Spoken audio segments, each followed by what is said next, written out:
I told you that this was a dark fantasy about war, loss, trauma, and love, you'd probably say that sounds like a classic. But what if I told you that it started out as a Harry Potter fanfic? You might roll your eyes. I'll be honest, I was skeptical. And this book is definitely a beast. From everything I'd heard, it was dark. It was dense. It was demanding. But no one seemed to be answering the question if it was good literature or not. Will people in 2076 be reading this as well? Or will Alchemize become just another artifact? The only way to find out was to put Alchemize through the 50-year test.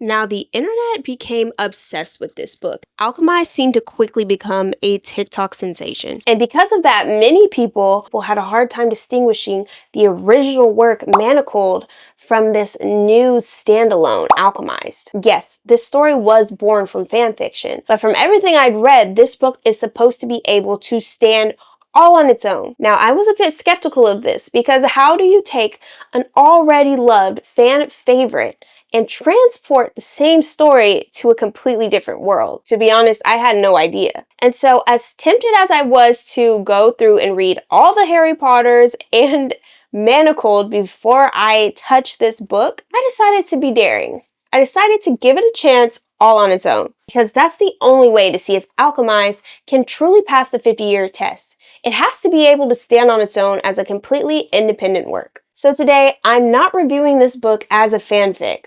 I am forcing it to stand on its own. We're stripping away any prior context and ignoring all the hype. Do these characters work if you don't know who they were supposed to be? Before we dive into answering that question, let's look at the data. We all know the lore behind Manacled. Cinlin Yu wrote this 1,100-page story on the notes app of her phone while her baby was napping, which as a fellow mom is probably the most impressive thing about this entire book to me. Once she released her story online, it racked up over 20 million downloads and was translated into 23 different languages. I think it's safe to say that her story had become a global sensation. When she finally published Alchemize in September of 2025, it sold 145,000 copies in the first week. This caused it to debut as a #1 bestseller on the New York Times list, and that's where it stayed for about 15 weeks. This book was dominating, and although there were critics who said it wouldn't translate well, it was able to win a 2025 Goodreads Choice Award for Best Debut Novel. Notice I said Best Debut Novel, not just Best Romantasy. It competed against all the other categories and still won. Oh, and there are rumors that Legendary Entertainment dropped over $3 million to obtain movie rights. So yeah, I think it's safe to say that readers really loved this book. Now, even never having read Manacled or much of the Harry Potter series myself for that matter, it was easy to see some of the parallels between the fanfic and this book. Draco Malfoy was easily recognizable as a High Reeve, Hermione became Helena, and the wizarding world of Hogwarts was transitioned into a dark fantasy world of necromancy and alchemy. And the question soon became, can a story built on the bones of Harry Potter stand on its own without the crutch of nostalgia holding it up? Now let's talk about prose.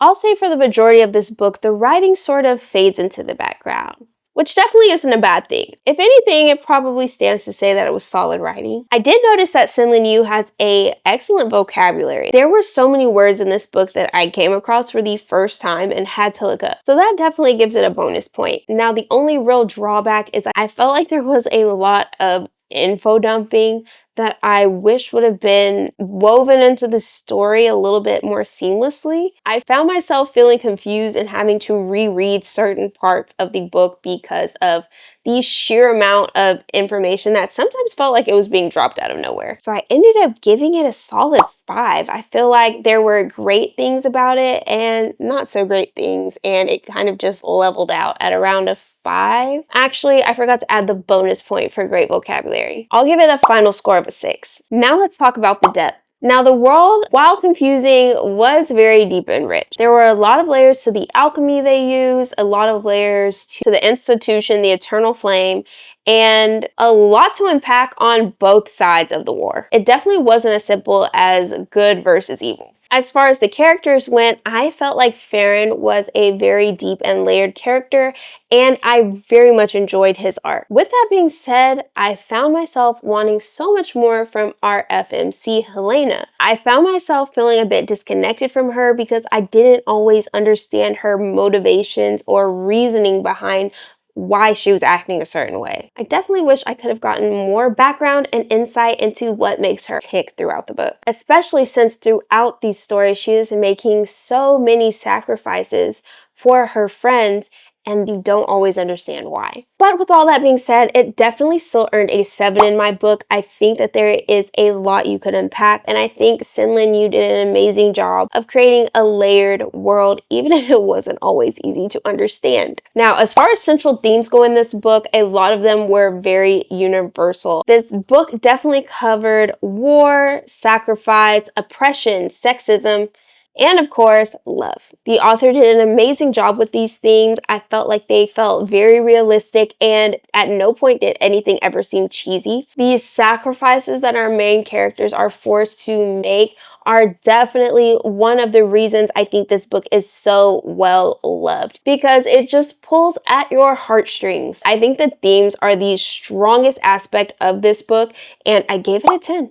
Next, let's look at the immersion of this world. Now, this one's going to get a little complicated, so I need you to stay with me here. Although I had some very deep issues with the structure and clarity of this world, because yes, I was very confused, at least mildly confused, for all 1100 pages of this book. This is where I need you to stay with me here. For part 1, all the confusion and angst you feel actually kind of works. You see, our main character has memory loss, and so you feel very distressed as you're trying to piece together everything right alongside her. And so for part 1, although it's infuriating at times, all the confusion definitely just kind of works and makes it that much more immersive. Now, for parts 2 and 3, it definitely becomes much less confusing. You're getting so many more pieces of the story. But I will say this is where some of the structural parts of the magic system and the lore behind this war start to creep in. Because even as some questions are being answered, new questions will arise. I still to this day don't understand how Murrow, the main bad guy, how his power worked. But I'm not going to spoil anything, so I'll just leave it there. If you did understand, please feel free to comment down below, because I was lost, especially when it came to all the bones. I couldn't follow. But again, for part 1 especially, I was eating it up. I had to know what was going on, and it helped me get through the story that much faster. So I ended up giving Immersion a 10. Lastly, let's talk about the rereadability. This one was hard for me because, like much of this book, there were things I appreciated and things I found wanting. Due to the sheer length of this book, I won't lie, it will probably take a lot for me to want to reread this specific book. With that being said, the story was so intriguing. There were so many aspects about the depth and the theme that I really enjoyed.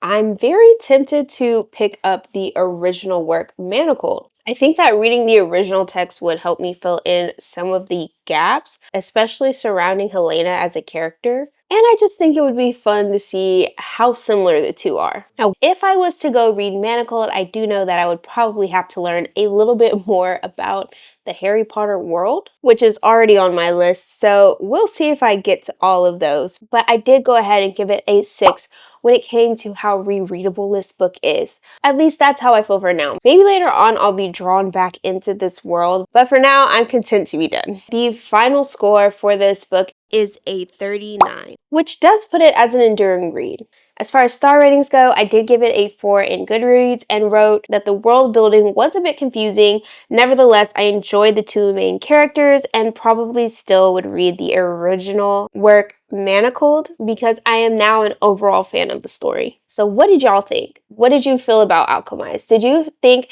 it was a modern day classic and well-deserved the Goodreads Choice Awards for Best Debut of 2025? Or did you feel that it was lacking? Let me know in the comments below. As always, thank y'all so much for watching this video. If you haven't already, please be sure to subscribe so you don't miss any bookish content, and I will see y'all in my next one.